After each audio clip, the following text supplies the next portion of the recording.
Welcome to the Traitors podcast. My name's Matthew, and I'm a writer working in TV development, and I am a handy faithful. The Trader features deep dives into every episode of the multi-award winning hit TV competition series, The Traitors, as well as interviews with contestants from the shows. And this is season 3 of the podcast, dedicated to The Traitors Australia. This is another super special interview episode because I'm very lucky to be joined by one of my absolute favourite players from any of the Traitors franchises. I'm joined by a faithful and a traitor because they're the same person. It's Traitors Australia finalist Kate Williams.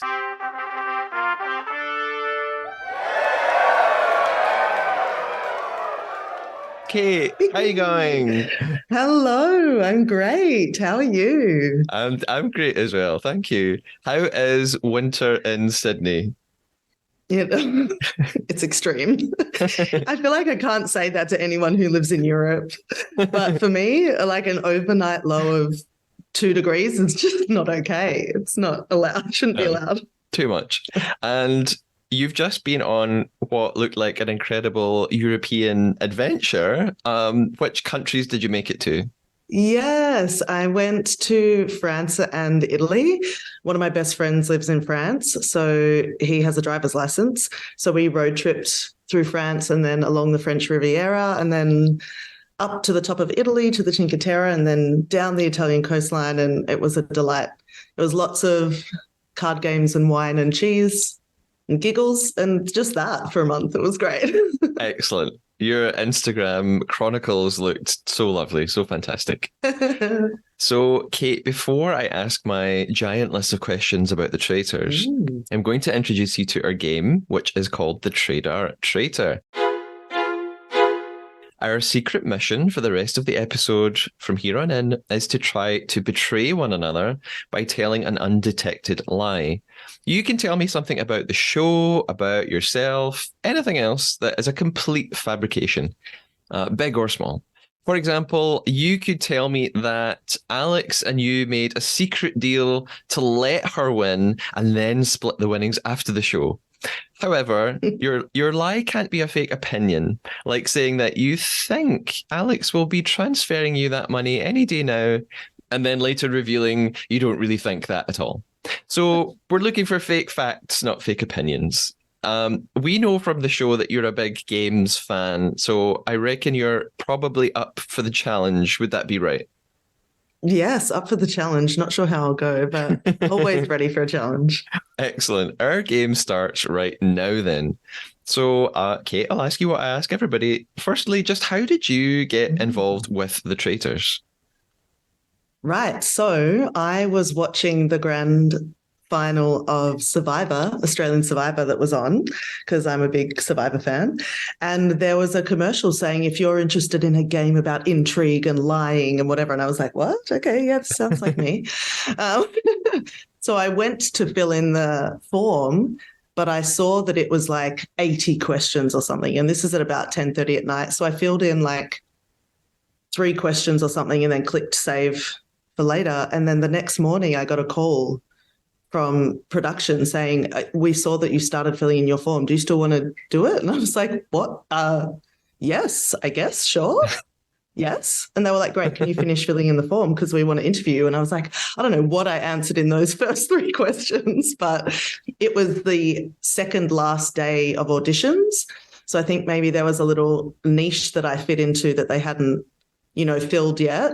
And so I had a much faster audition process than everyone else. From what I heard, some people's went for a few months, but I had my first 3 interviews within a week. And then I was cast like a few days after. And then it was like, okay, pack your bags. I was like, okay, apparently I'm doing this. Well, that's very quick. Do you think it was like connected to the fact that you like card games and board games and that could be something that played well on TV? Well, I hadn't put that in the first couple questions. The first few questions were like name, age, job. I don't know, what do you like about your best friend? Or like, they were like really simple questions. So I'm not actually sure. I think generally maybe they were just looking for another female between like 30 and 40. And they were like, Yeah. oh, she, You'll let's do. try her. Yeah. Uh, Little did they know the exactly. masterpiece that I turned out to be. Exactly. Apart from the Traitors, what is your favorite game? Oh, that's a big question. Yeah. So the Traitors is based on a game called Mafia or Werewolf, Yeah. which I've been playing for since I was 18, literally 20 years. So that's up there. My favorite board games would probably be Codenames and Ticket to Ride. They're two fairly simple games, but I never get sick of them. Yeah. Yeah. Excellent. Now, I've been covering the show, obviously, and working my way through every episode. So along the way, questions have cropped up that I've thought I have to ask Kate about this. So I'm going to go back quite early on. One of the first times that you are sort of highlighted in the edited show that we see is in a bit of a confrontation with Kashindi in the banishment room. This is episode 3, and it was quite heated. Did you find it difficult to accuse people, or did you just see it as a game and therefore it wasn't personal? Yeah, the most difficult thing for me about accusing people was just trying not to, because generally whenever I played this game in the past with friends, I go pretty hard. And so for me, the hardest thing was to just try and sit back and shut up, because I knew the loud people would go first, which it was just amazing to watch that happen right in front of my eyes. I was like, I'm so glad I have the intel on this. But because I was kind of suppressing myself so much, whenever I got to a point where I like really had an opinion on something and no one else was bringing it up, I just fully bursted. So yeah, which was like in that moment, I kind of was, I was just trying to grab at something. And I just felt like at the time, I don't remember how much they showed, but I felt like she literally lied to my face. And I was like, well, I'm not going to just let that slide. Like, I know what I heard. I know what you said. So just defend yourself properly. And I think she was, I mean, frazzled a little. Yeah, yeah. Sorry, Kat. And like you said, yeah, you have to toe the line between like calling out traitors, but also not making yourself a victim.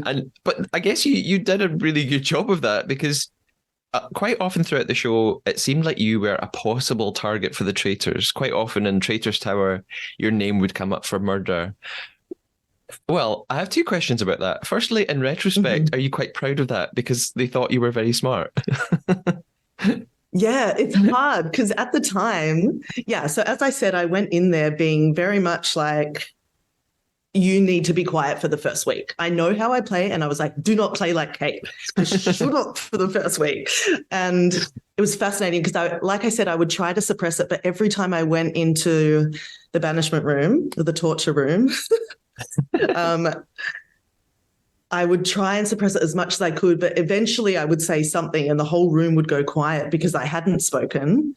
And I would then go to my room that night and be like, oh my God, I did it. I said the wrong thing. I shouldn't have. And then I wouldn't sleep properly. And then the next morning for breakfast, I knew that I would be coming in because those breakfasts took like up to 6 hours to film. So I would be sitting in my room for 5 hours being like, well, this is it. I'm dead. And when that happens enough times, I'm like, am I on the chopping block every single day? So every day I'm scared that I'm going to be on chopping block. So then I don't want to say anything. So then I go into the banishment room and I try not to say anything, but I do say everything. And then it's just like one after another after another. So it felt good to be seen, I guess, as threatening, but it was worrying, so worrying the whole time.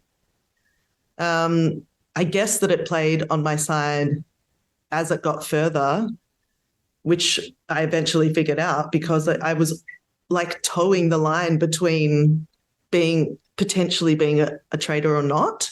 And so it turned out to be, yeah, a perfect balancing act accidentally.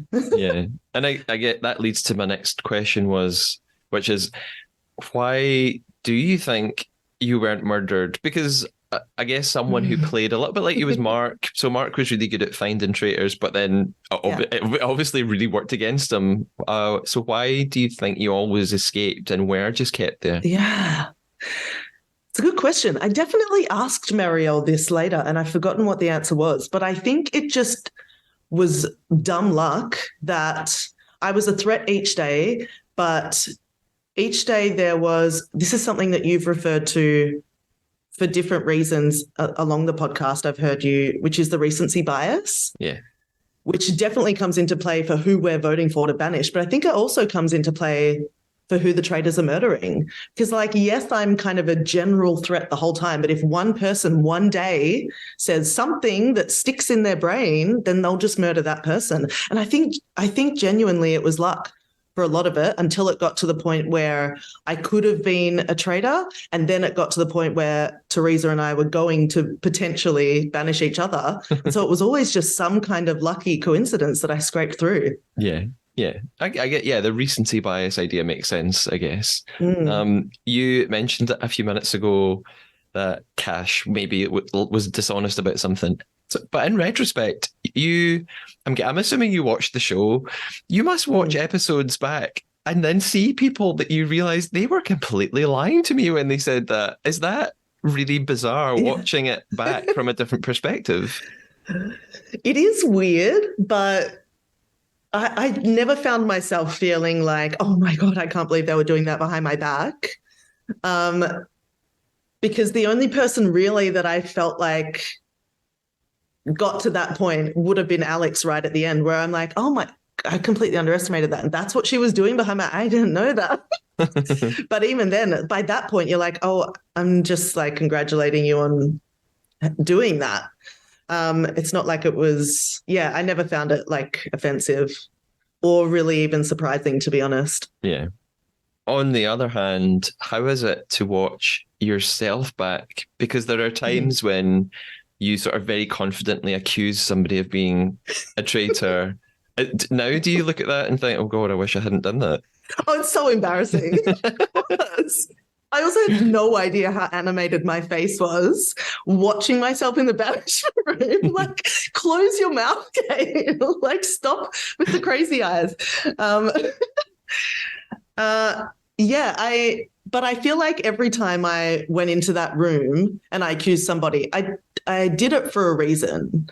Like, I never was accusing someone like just willy-nilly. I was doing it because I was trying to, whether or not I thought they were definitely a traitor, or I was just trying to get something out of them or see how they reacted or see someone else's reaction or whatever. A lot of the times I was kind of doing something with two different missions in mind. Yeah. But I was kind of a lone wolf, so I never told anybody what those missions were. So everyone's like, why are you screaming at them? I'm like, I know why.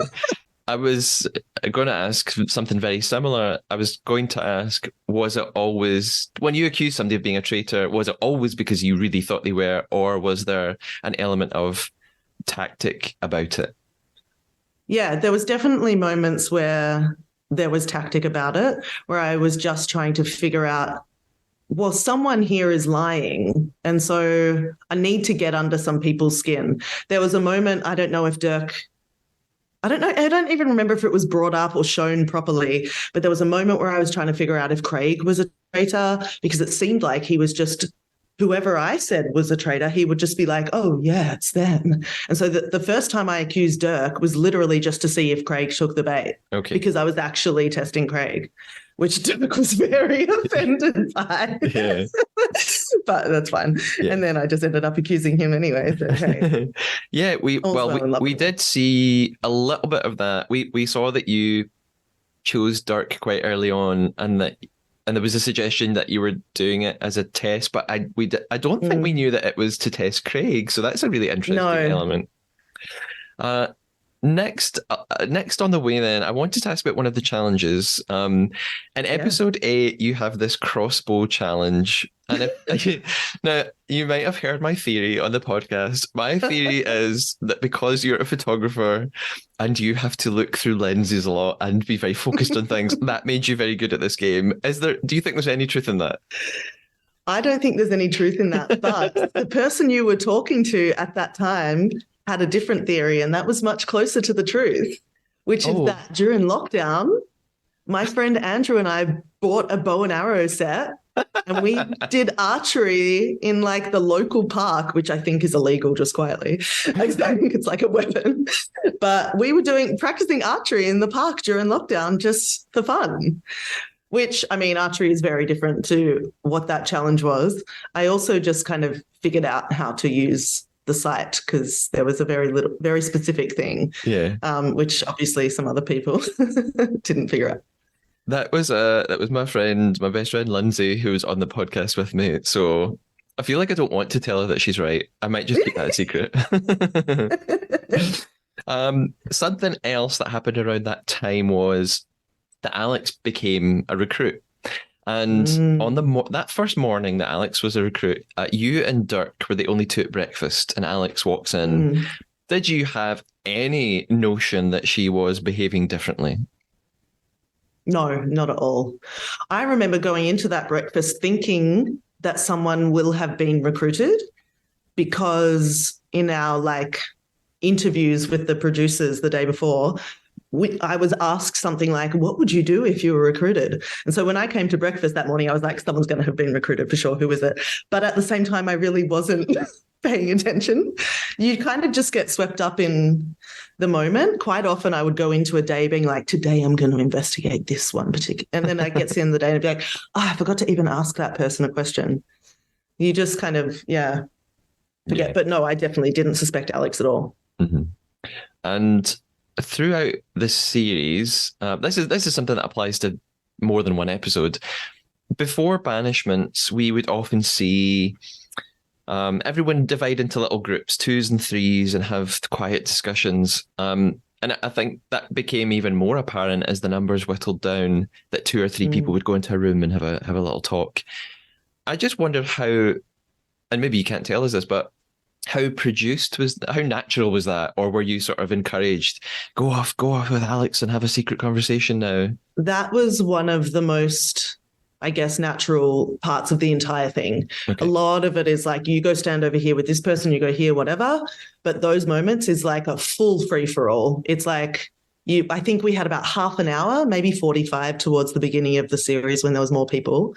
But towards the end, I think we had about half an hour. And it was like, these are the like 5 spaces you're allowed to go in. There's like all hands on deck with all the camera crews. And it was just take anyone anywhere and grab whoever you want and talk as much as you can and hide out of the sight of the other. That's actually one of the things that I found really interesting speaking to some of the players is what you just said, that actually those segments of time are quite short to me. It seems like if you told you only got half an hour, 45 minutes, whereas you're also telling us that some, doing filming breakfast would take hours and hours. That's really interesting that actually the times when you get to just discuss gameplay are really, really contained. That's what makes it so difficult. There were days majority of the days where we would spend like 15 to 18 hours by ourselves alone in our hotel rooms, which is so much time to just sit and ruminate and think about what someone said and what you said. And we didn't have pen and paper, so I couldn't write down any of my thoughts and like figure out, I imagine having one of those graphs on the wall, exactly, with the red string. But really, I was just in my room, like picking my fingernails, being like, what did they say? What does it mean? And then it's like, okay, I've got to ask these people these things. Then you got half an hour to like, go. So yeah, that's why half the time when you go into banishment room, it's like, oh, I'll just go with what everyone says because I don't know. I didn't have time to figure anything out. Yeah. And I guess that would explain... I haven't written this down, I can't believe, but I need to ask that moment where you and Teresa get together to come for Marielle, and we see this moment where you get in the car with Teresa to go off to the challenge, and you seems like you're so excited and can't contain. Like, I guess, is that a product of not being able to talk about it before that? Yes. Let me explain what happened there. So we had the breakfast and then the chat down by the fire, which I can tell you a lot about that you don't know if you like. Oh, yes. But after that chat down at the fire, we went back to our rooms.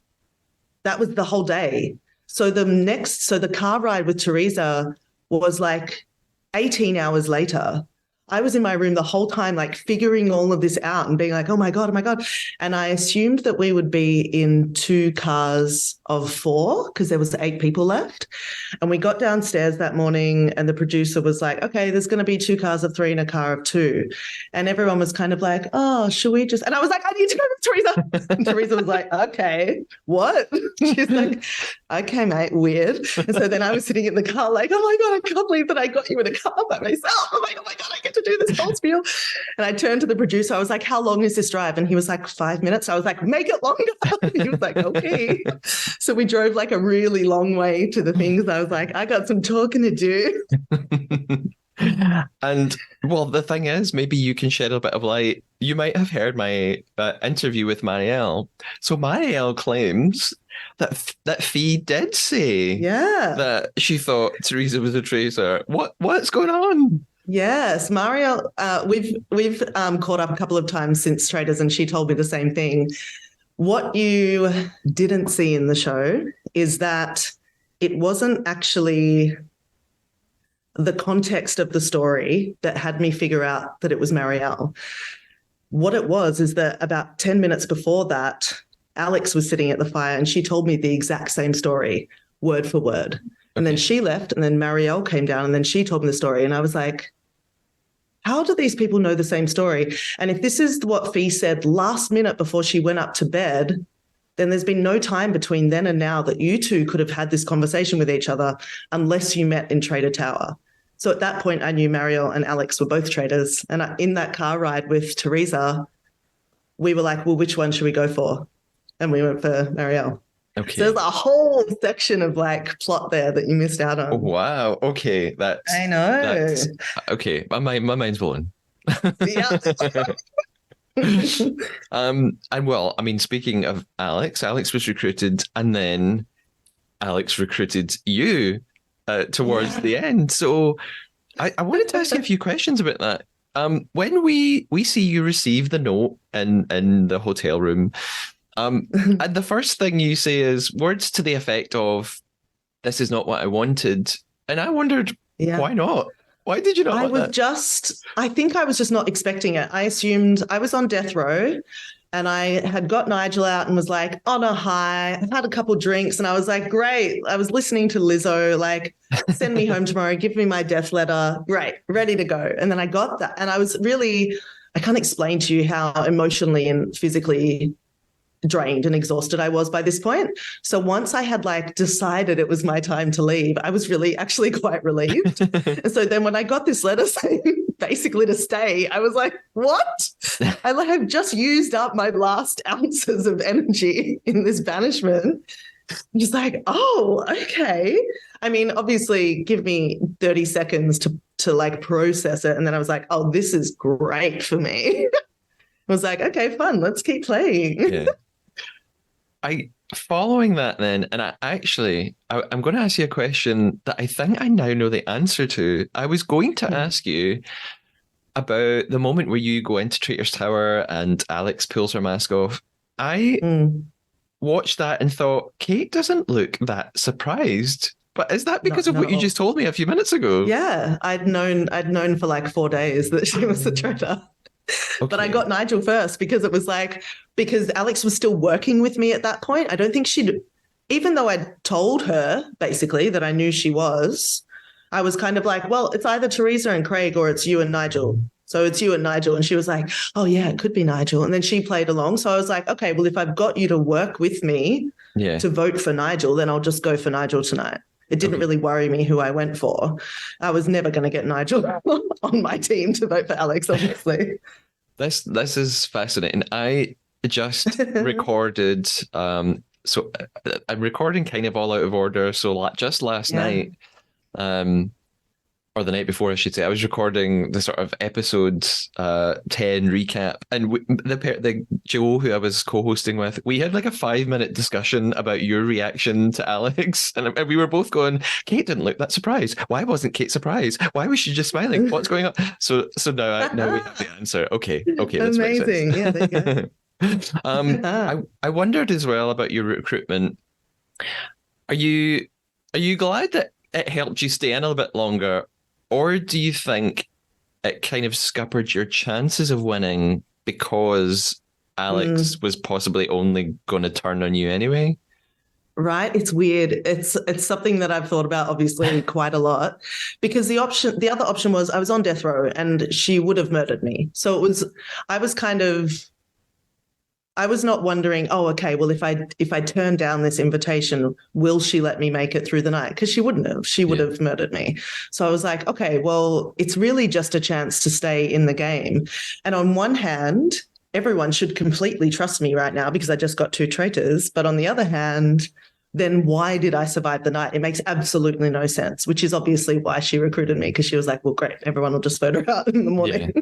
Yeah. I can't even believe that I made it like a following night, to be honest. Um, but, and from that point on, I think I was also very much like, oh, well, I wouldn't be here if it wasn't for Alex. So I'll just go along with what Alex wants, which is really disappointing to look back on.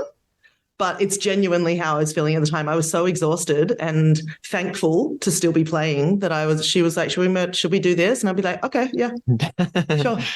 I'll share the money with you. I don't care. Let's just do that. That's fine. I wouldn't be here otherwise. Yeah, great. Well, that leads on perfectly to my next question, which is actually not really a question from me. So I have a couple of questions from listeners. This is a question from Gloria on Twitter. Gloria's username is @realityfanlover. So I think Gloria is really into reality TV. Right. And Gloria asks, how did Alex convince you to murder Paul and why did you agree to it? She asked why not kill someone else, but then Craig was the only other option. Yeah. So maybe you've Yes. kind of just answered that.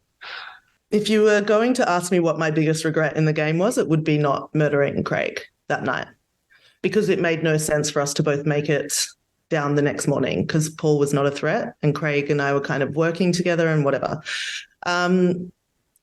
Alex didn't really convince me to. She was kind of going for Paul, but I was friends with Craig at that point, and I knew that he had a daughter with special needs, and I wanted to share the money with him. I wanted to boot Alex out and take Craig to the end, not knowing at that point that the Traitors and Faithfuls couldn't share the money. I didn't know that rule, and I genuinely just could not bring myself to murder Craig.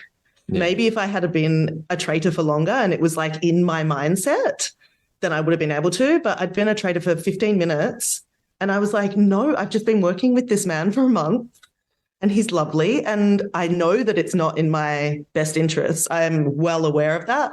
But I was kind of like, well, I'll deal with that tomorrow. I can't murder him. Yeah. Don't take empathy into the game, people. Don't do it. Gloria also has a kind of follow-up question.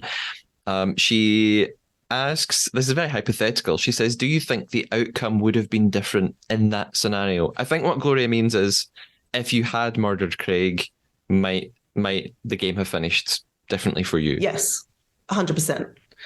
The next day, I think we were kind of, I had kind of made a pact with Lewis that if we murder Nigel, then we'll murder Teresa the next day, which I didn't really banish, sorry, which I didn't really want to do. But at that point, again, I was kind of like, well, I just want to banish Nigel. And so the next day, I was just like, well, let's just stick with the plan. I've got someone working with me. Great. But the reality is if Paul was still there, then Paul definitely would have worked with me. And if I had that many numbers with me, I would have just gotten rid of Alex, I think. Yeah. It's just bonkers to think how simple, Yeah, if only I didn't just have that cognac just before I became a traitor. Before we get to the sort of final moments of the season, I have another very specific question. Okay, so hopefully you can remember this. I think, well, this is still part of the finale, I suppose. I wanted to think back to Lewis's banishment, which is in the final episode. It seemed like Lewis was going to vote out Alex. And in the episode, he'd mentioned to Craig, like, I think it's Alex. And you had, during that banishment room, you had cast some suspicions towards Alex as well. Yeah. And I wondered if it seemed like you and Lewis might vote out Alex at that point, which would have created a tiebreak of votes between Alex and Lewis. So my question is, I know this is very complex. Did you almost vote Alex, basically, is what I want to ask. At that point, had you made up your mind before you go into banishment, or do you really go in just thinking, I Mm. don't know what I'm going to do? Yeah, I unfortunately went into that banishment having made a pact with Alex to take Craig to the end, and then the two of us would shaft him at the end Yeah. and share the money.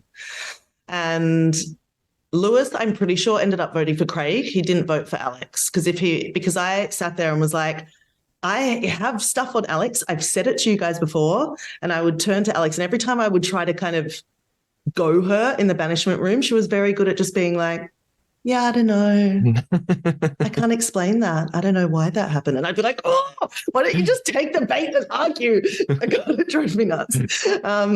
So I was trying to get her to say things that then the boys would turn against her, but she just would never take that bait, to her credit. And then so I was just kind of like, okay, well, I think I should just stick with the plan. And then the second that he voted for, basically the second that Lewis went, I was like, oh my God, why would I make a deal with Alex? Of course she's going to shaft me. And it was like 5 minutes too late, that realization that I was like, Kate, why? Because, yeah, it was just, yeah, I don't think she was ever planning on working with me, which is a shame. Yeah.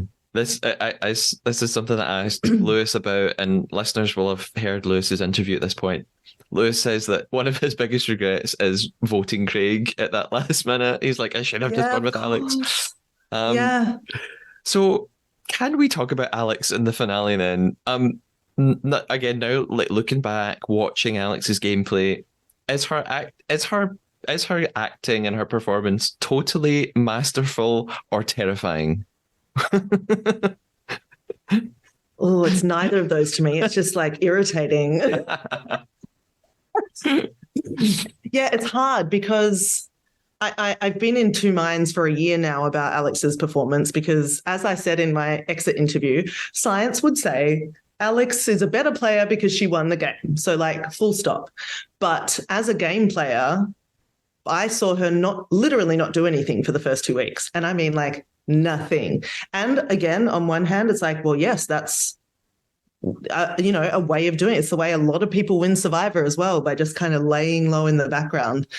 But as someone who plays really hard, I find it really hard to respect people who don't. I respect Mitty and Mark and the other people more who like went hard, because that's what we're here for, is to play hard. Towards the end, I respect the fact that she could turn the tears on, very quickly, but I don't know, it's just not the way that that's not the way I would do it. Yeah. I would much rather use my brain and tactics and wordplay and logic, but also, when you've got a boomer, she had the right idea. Just cry to him and he'll believe you. And when that final vote took place then, and it's just the three of you, did any part of you think maybe Craig will vote for Alex? Maybe this is going to work out, or did you feel pretty not confident? Really. Yeah, I felt pretty defeated. I could feel the energy between the two of them. Like, I could see it. I could see that they had, because we got enough time. Alex and I got 20 minutes to talk or something with each other. Craig and I got 20 minutes and they got 20 minutes. And I don't know, obviously I'll never know what she said to him in that time. But yeah, it obviously worked, because I could see as soon as we walked in that room, we got some time. Roger was like, does anyone have anything, they want to say? And I was like, it's done, like, which is bad TV probably. But like, well, yeah, Yeah. I also am glad that I didn't have to be the one to break Craig's heart into 1,000 pieces at the end. Yeah. It's so difficult to watch. Yeah. So, well, after that moment, that the game's over, and I don't know how much you can tell us, but I wondered what it was like after filming stops and it's done. Like, do you? You had just left before we find out who wins. So did you get to speak to Craig soon after? Are you allowed to interact? So we a lot of us saw each other the following day because we filmed a bunch of promo. Okay. So there was the four of us who were still there, and then a few people got invited back and we filmed a commercial. Alex, I was very excited to see. I gave her a big hug and was like, congratulations, go and make babies. Like, love that for you. She was really quite worried to see me because she was like, I'm really, really sorry. I was like, it's fine. It's a game. I would have done the same thing. It's okay. Whereas Craig did not want to speak to either of us and probably never will ever again for the rest of his life. And that is, it's what it is. It's a game, unfortunately. And yeah, it's hard, but it is what it is. I have another couple of questions from listeners. So the first one is from a user called Divarazis on Twitter, who is a big Traitors fan. They ask, I'm curious to know whether you watched the series, and if so, did you feel it was an accurate and balanced portrayal of events? I definitely watched it. It's weird to say whether or not it was balanced because, as I said, and as I've spoken about, there's a lot of things that happened that were just definitely not shown so much, obviously, because there's like hundreds and hundreds of hours worth of footage shot every day because there's like however many cameras rolling at once. But they have to only, like, there's no point in showing conversations that don't like end up like affecting what actually happens at the end of the day. So they can only choose the things that end up being important. And so then, yeah, I guess it was an accurate representation. I mean, the only thing that was not accurate is that Paul really was there. He was. He was there the whole time, but you would never know. No, it's wild. Yeah.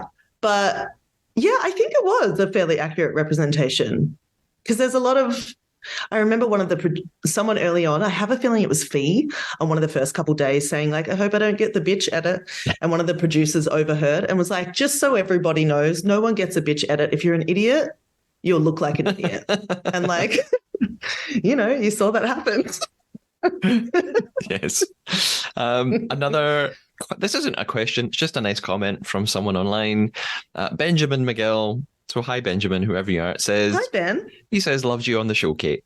Just simply that. Oh, thanks. That is nice. That's nice. I have a final, just couple of very broad questions then.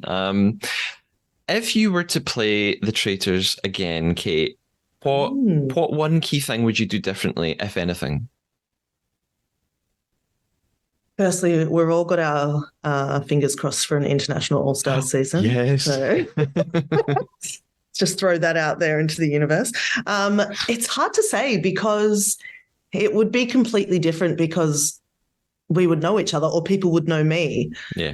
So it would feel to me like I would have to play the same game because then I can say, well, this is normal me. This is how I'm not doing anything differently. This is how I was last time as a faithful. So this is how I am this time.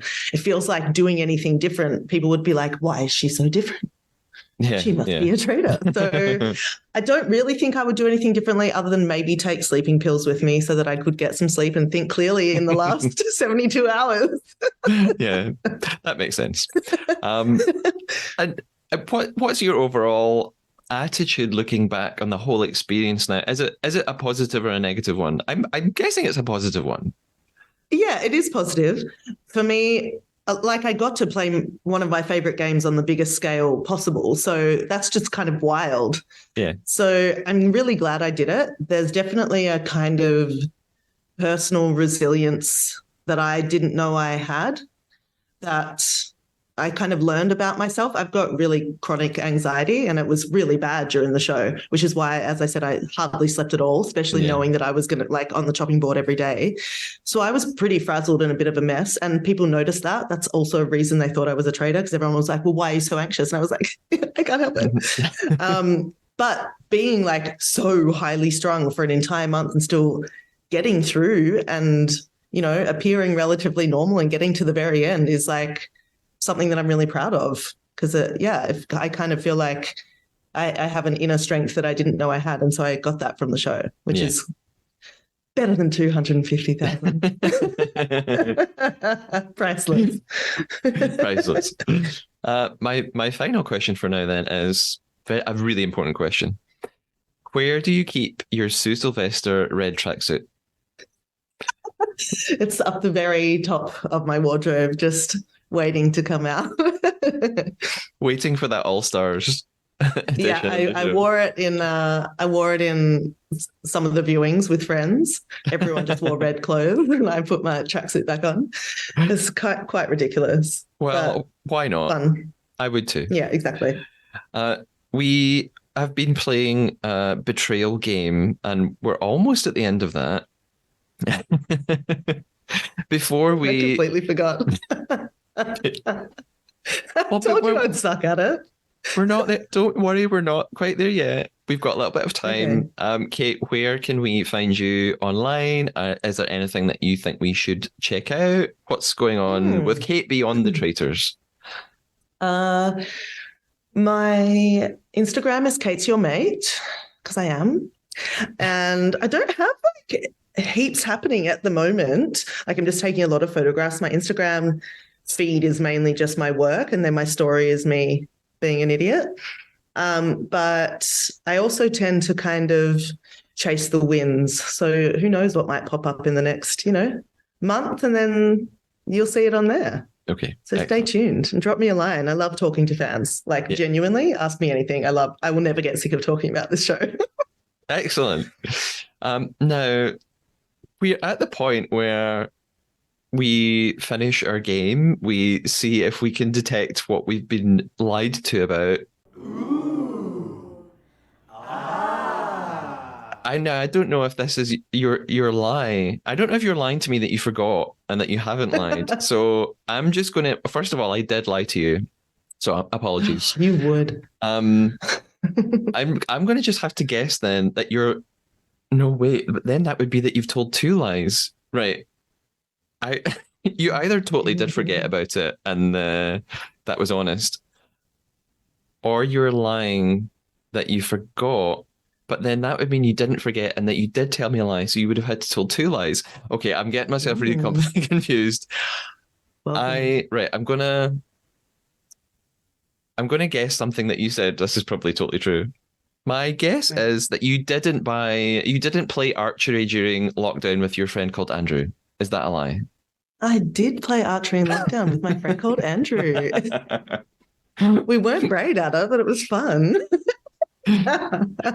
In that case, did you tell me a lie at all? I completely forgot to play the game. I completely forgot. I got carried away gas bagging about Traitors. I'm sorry, I failed to play a game. I have and failed I call at myself a game player. No, I have failed at my own game more than once on this podcast. Sometimes I get to the end and I go, "Oh, I totally forgot. I'm sorry." So what did you lie to me about? Well, I mean, any guesses?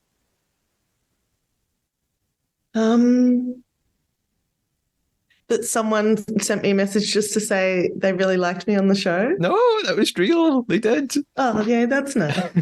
Just want to talk about that again, really. I don't know. I don't know what you talked about. I thought you just asked questions. I did just ask questions, but I kind of was dishonest about something I said in one of the questions. So I'll be honest. I told the most minuscule lie that would probably be almost impossible to pick up on. But it's because I just thought I'm going to have to really go hard with Kate, because Kate's going to be really good at getting my lie. I was like, I'm going to have to pick something tiny. So my lie was, when I asked you about the crossbow challenge, this is so shady that I did this. I just said, in episode 8, it was the crossbow challenge, and it wasn't episode 8. It was episode 7. I lied about the episode number.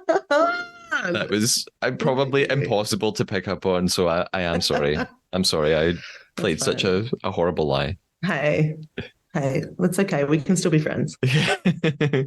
Kate, thank you so much for joining me for this interview. I have had more questions for you. I didn't even ask all my questions. I had more for you than for anyone else because there was so much I wanted to talk to you about. So thank you for all of your detailed answers. Yay.